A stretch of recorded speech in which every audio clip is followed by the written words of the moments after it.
Down there. Excerpt.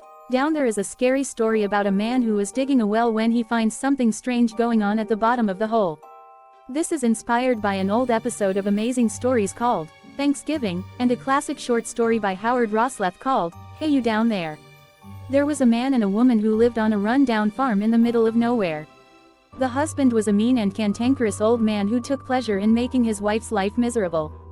He seldom spoke to her, and when she said anything, he would tell her to shut up. One day, the man was digging a well on his property and his wife was helping him.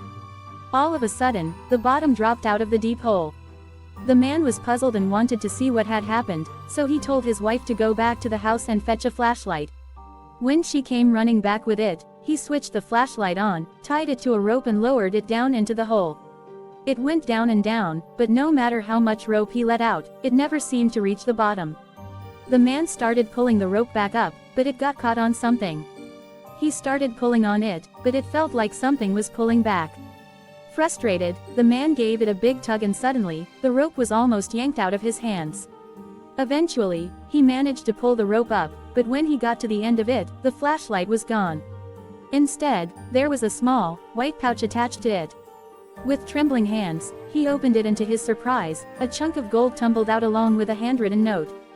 He picked up the note and tried to read it, but it was written in a language he couldn't decipher, so he tossed it away. He told his wife he was going into town to buy more flashlights and ordered her to keep an eye on the hole while he was away. As soon as he was gone, she hurried back to the house and rummaged through the cupboards looking for a dictionary. Then, she took a big piece of ham out of the fridge. She also grabbed a pen and paper and wrote a note. When she returned to the hole, she put all these items in a bucket, tied it to a rope and lowered it down. The woman waited for a while and then she pulled the rope back up. It seemed much heavier and twice she had to stop to take a rest. When she finally hauled the bucket back up, she was shocked to see that it was filled to the brim with sparkling jewels. There was also another note, and this time, it was in English. It read, "Send more food." She hurried back to the house and hid the jewels where she was sure her husband wouldn't find them. When the man returned, the back of his pickup truck was filled with flashlights. He put a few of them in the bucket and lowered them down, but when he pulled the rope back up, he was outraged to find that the bucket wasn't filled with gold or jewels, just a few broken flashlights. He flew into a violent rage, stomping on the remains of the flashlights and cursing at the top of his lungs. Then, he ran back to the house and fetched his shotgun. He told his wife he was going to go down into the hole and give them a piece of his mind. She begged him not to go, but he was so furious, he wouldn't listen.